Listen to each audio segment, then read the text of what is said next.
Shalom, Yasha Allah. Well, first off, by giving all praises, glory, and honor to Yahweh, Bahashim, Yahawashi, Bahashim, Rakakadash. I want to send forth double honors to the apostles and the elders of Great Millstone who rule well. Shalom wa barakim la bakarim, which means peace and blessings to the elect. And Lord's will, this be an edifying video. And essentially, I was just meditating on what it costs to be in this faith. Okay, because, you know, it is free. You don't have to pay with actual substance, carnal goods. Okay, but the cost to be in this ministry, in this faith, to learn of Yahawashi, Yahawashi, is the sacrifice of your life. And I'm going to get some precepts, Lord's will is edifying. This is Luke 14. And I'm going to start at verse 26. It says, if any man come to me and hate not his father and mother and wife and children, yea, Salakia, and brethren and sisters, yea, and his own life also, he cannot be my disciple. So it's not saying that you actually have hatred for your family, but your family's life, the way that they live, okay, the way we once lived before we learned of Yahweh Bashim Yahushai. Okay, we're supposed to hate our life to the point where we sacrifice it.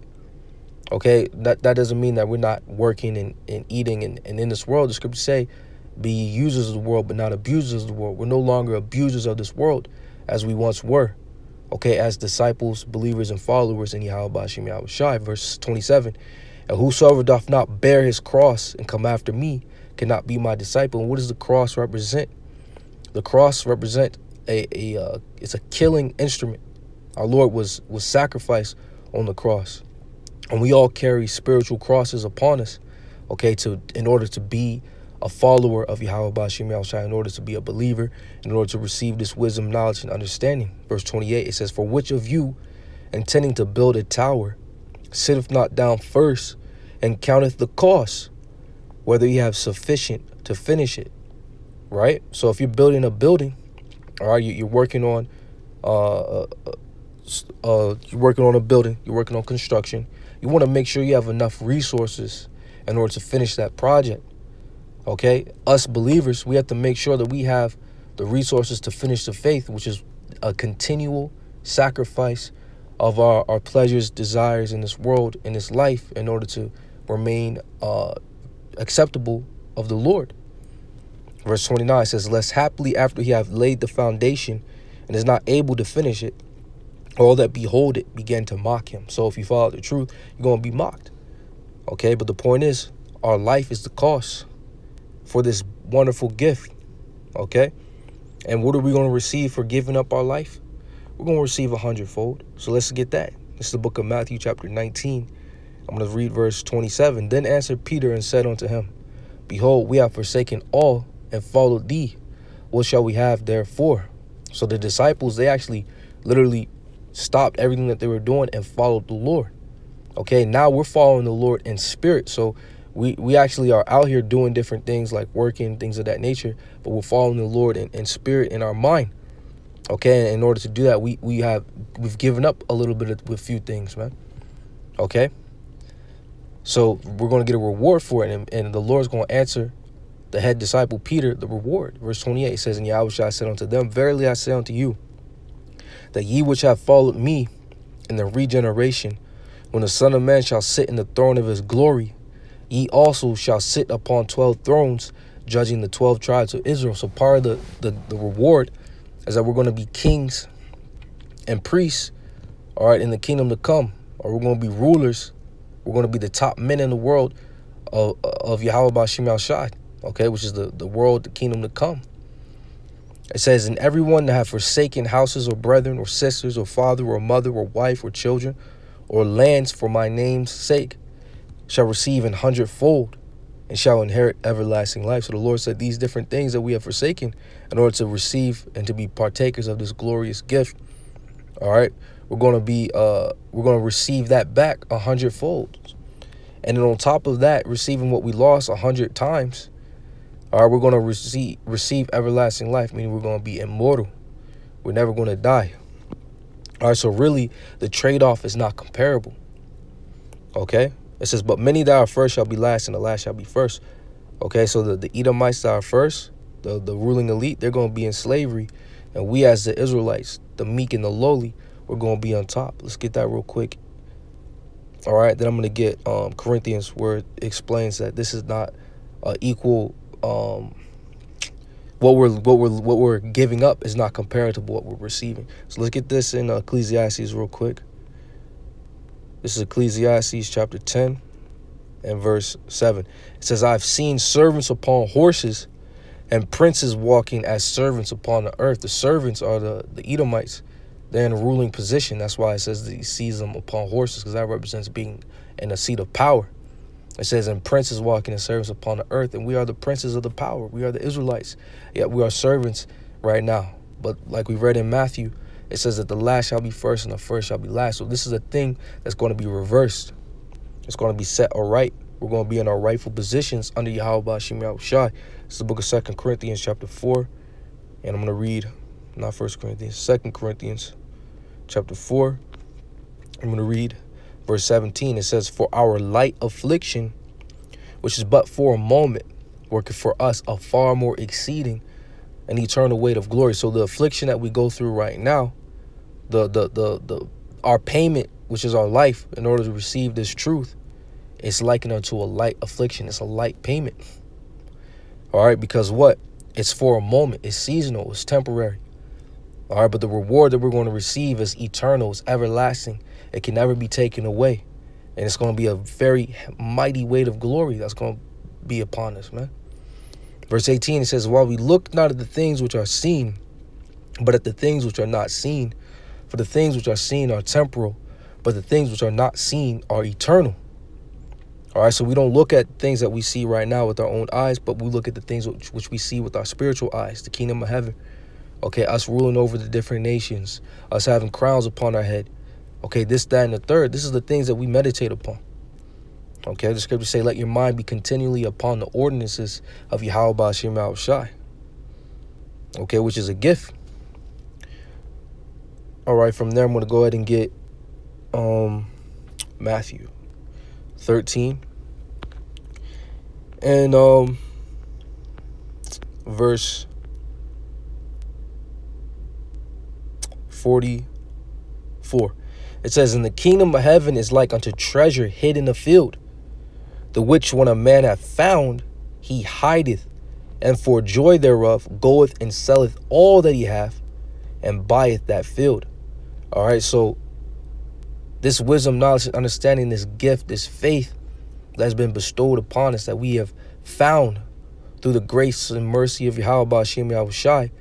All right, once we receive this truth, everything that we once were into, this, that, and the third, it says, for joy we cast it away.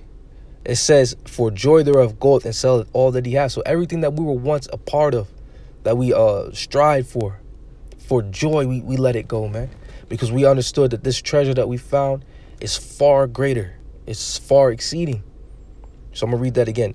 Matthew 13 and 44. Again, the kingdom of heaven is like unto treasure hid in the field, the which when a man hath found, he hideth, and for joy thereof goeth and sell all that he hath, and buyeth that field. Verse 45.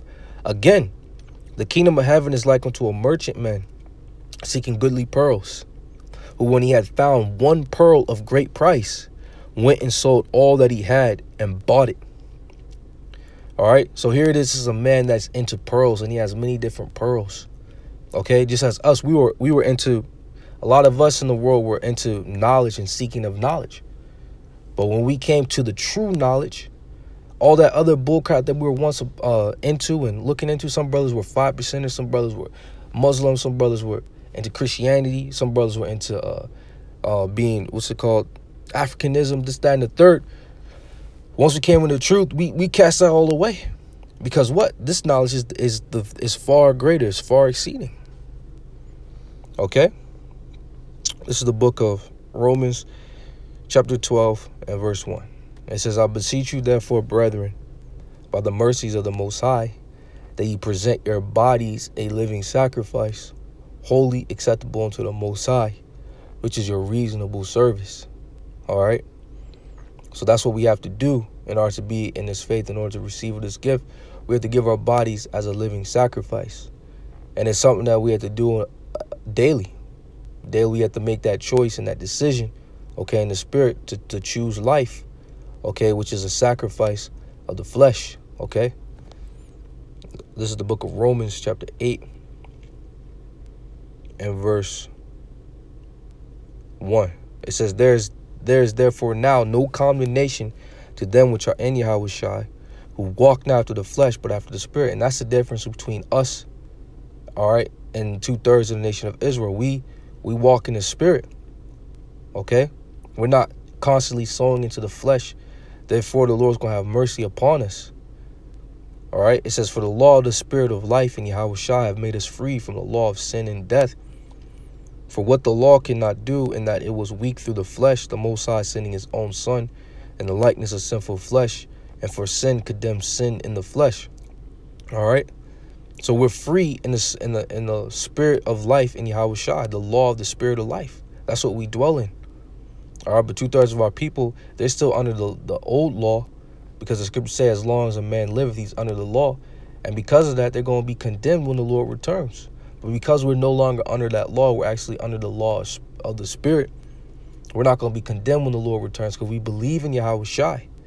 All right, because verse 3, it says, for what the law cannot do, and that it was weak through the flesh, meaning these sinful bodies we dwell in, we went off.